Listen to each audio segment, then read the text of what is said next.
What you need to do, and what I did, was stop thinking and start taking action.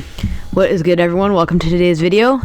So a little while ago I made a video on my channel about quitting smoking pot, and while it had some mixed reviews and some mixed feedback, there was a comment on there that suggested I should make a video regarding my other addictions that I've beaten, my more serious addictions that I've had that I've overcome. I've got my notes here and I've written down some things that I want to talk about, so if you see me looking down and looking at the paper, that's what I'm doing.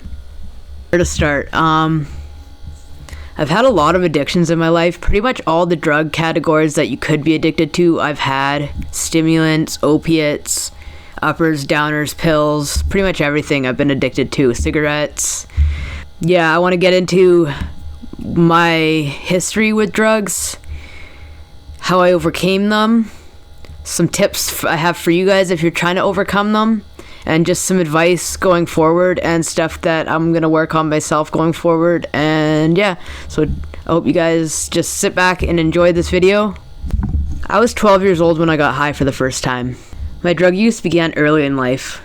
My first drug experience was like most other people's, which started with pot. I don't exactly remember the first time I smoked, since there's been so much drug use since then. I don't remember how it all escalated to the point that it did either. I do remember when I first started, I didn't really enjoy it that much. I still to this day, I don't like not having control of the situation or of myself or of my thoughts or of my feelings or my actions. And yeah, I just didn't like that I didn't have any control, even though that did not deter me from still continuing to smoke and escalate it into different drugs and areas of my life. When I was 12 years old, I was in high school. Since when I was I skipped grade 1. I went from kindergarten to grade 2. I was born in England, and in England you start school when you're 4 years old, and here you start when you're 5. So I was already a year ahead of all my classmates. So they just skipped me ahead to grade 2 from kindergarten. So my whole life I've been a year younger than most of my friend group. And in high school I started when I was 12 instead of 13. So I wasn't even a teenager yet when I started high school. I don't exactly remember how much I was smoking at the time, like I said, but I do remember that that's the age that I started to get in a lot of trouble. In school, with skipping class and talking during class and coming in high and smelling like pot, and just that's when I started to get in trouble at school. My weed use increased till the next year when I was 13, and that's when I started experimenting with mushrooms and ecstasy. And it wasn't long after that, when I was 14, that I started smoking crack and doing cocaine. I remember a friend of mine, her mom would always have a group of us over at the house, and she was an addict, and she would use with us and get us drugs, and it just wasn't a healthy situation, and that was pretty much the reason I started smoking crack at that time. I continued to use all those drugs until I was 16, and that's when I started selling marijuana. I started my own weed line when I was 16 years old, and that's when I also got my first trafficking charge and my first arrest. At 17, I got expelled from high school for selling drugs and just skipping school and just causing trouble, and I went to the alternate school, but I ended up getting kicked out of there, and yeah, I just got expelled from every school I went to. So at age 18, I was getting in more trouble with the law, and I got sentenced to court order rehab. So I got sent away to rehab. It was either that or jail. So I went to rehab, and when I got out of there, I was 19 years old, and I got my own apartment for the first time because I was kicked out of my family's home and they didn't want me back. That is when I actually got my cat. As you guys still see in my videos today, I was 19 years old and I'm 36 now, and I still have my cat. He is almost 20. He's 18 years old. So it's been 18 years since I got my cat, and I still have him today. I'll show you guys him at the end of the video maybe, but you guys have seen him in my other videos. So I got this apartment, and the day after I got out of rehab, I started smoking weed again, and it wasn't maybe 2 weeks later that I was smoking crack again and just back into that lifestyle. I ended up leaving that apartment and moving back home to move with my dad. Before this, I was living with my mom because they got divorced when I was 12 years old and they separated. So I went and lived with my dad. At this time, I was about 19 years old still, and I went and lived with my father. During that time, I became even further enthralled in the drug use, in the drug world.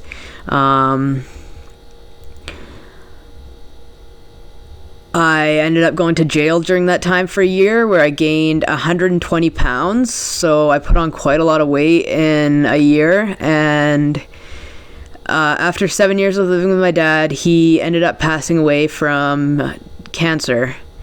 And that was a very hard time in my life. I spiraled even deeper into drugs at that point.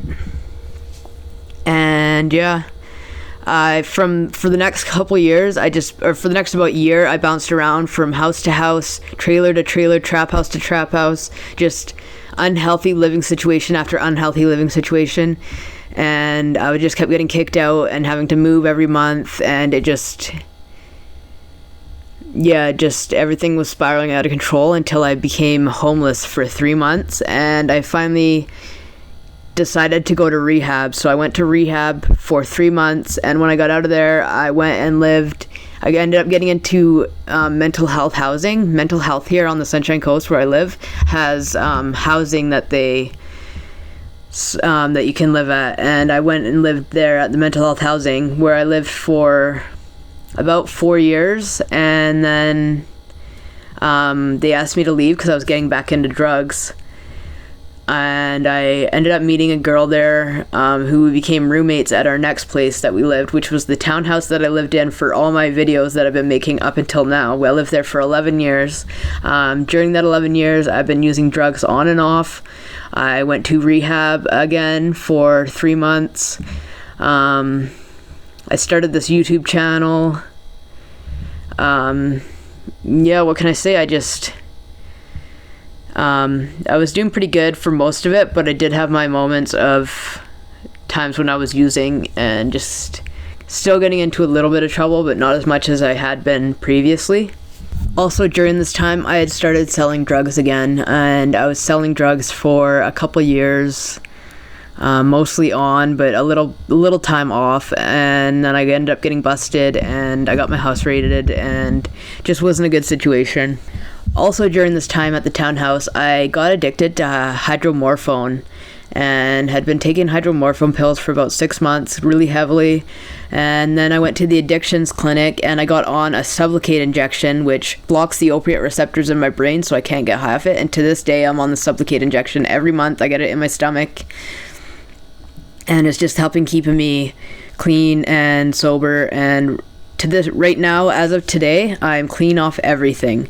I don't use any drugs. I don't smoke pot. I don't smoke cigarettes. I don't vape. I don't do anything. I'm clean off everything, and I'm super stoked and proud to be able to say that. I've quit the whole lifestyle of drugs. I don't hang out with anyone that uses. I've pretty much just 180'd my whole life. I am on self-improvement now. I have a routine every day that I stick to, daily mandatories, and I'm just progressing in ways I never believed I could. Pretty much, that's my history of drug use in a nutshell. During this time, though, I also struggled with a lot of mental health issues and was in and out of the psych ward and hospital constantly. I had a lot of drug-induced psychosis. I suffer from psychosis a lot. I have mental health issues, depression, anxiety, OCD. I just suffer from a lot of mental health issues, and as of today, I'm happy to say that all that is under control and in check, and I haven't been in the hospital in quite a while now. I want to go over some tips I have for people in addiction and trying to quit, and also what helped me in managing to quit using every category of drugs. One of the main things that helped me get to where I am now is the change of my habits. Starting new habits require effort, and your brain is designed to go for the least amount of effort and resistance possible. But once you're consistent with these daily actions you do, it kind of becomes like autopilot, and suddenly your subconscious just starts doing it. You actually have to switch your whole identity. Your habits are what makes you successful. I've had to challenge myself a lot. I've self-sabotaged so many times, and I realized that I could fuck up this whole lifestyle at any time, but I just refuse to make that an option. Self-improvement has saved my life. Structure has saved my life. I've actually started to take my life seriously, and I respect myself now, and I love myself now. You have to understand that no one will make these changes for you. You have to do it yourself. You have to put in the work yourself. And most people, until they have the experiences of trauma or hit rock bottom, they won't make the changes. But once you are ready for that, it's you just got to do it yourself. You got to put in the work. You got to put your head down. You got to get it done. Small, simple wins every day is what moves you ahead in life. Nowadays, I invest in myself and my future. I say no to drugs and yes to a better lifestyle. Once you start to build momentum and instill it into your subconscious, it becomes so much easier. Routines sometimes suck and can be tedious, but they're so rewarding in the end and build a lot of character. Although this life has been very struggling for me, these experiences have led me to where I am today, and I couldn't be in a better spot today than I am. I know my addictive personality is never going away, but these days I put in the work and try my best and just stay consistent. That's all I can do. Routine and consistency and time equals success. I've overcome my addictions with routine and made sacrifices to get where I am today. I've actually cut a lot of things out of my life. What you need to do, and what I did, was stop thinking and start taking action. I am more confident now than ever, and I have so much self-worth. And I want every single one of you watching to achieve all your dreams. But just know you gotta put that work in and make the sacrifices. Do not accept failure. You need to change your whole identity and see yourself as the person that doesn't use drugs. Go one day at a time and just build that momentum until it's not even ingrained in you anymore. Prove it through your actions and your character. And if you guys are struggling with addiction issues and substance use abuse, just reach out to someone. If you can't do it yourself, reach out for help. There's so many people out here that want to help you, your friends, your family, professionals. There's so many people to reach out to and that are willing to help you with this. If you need to change your environment, get to rehab. It's so worth it in the end. Like one day at a time does it, and it's so worth it. So I highly recommend. And you guys know this. You've heard it from a million other people. I'm not special, and I was able to do it. So set goals, don't give up, stay consistent, stay blessed, and I'll see you guys in the next one. Peace.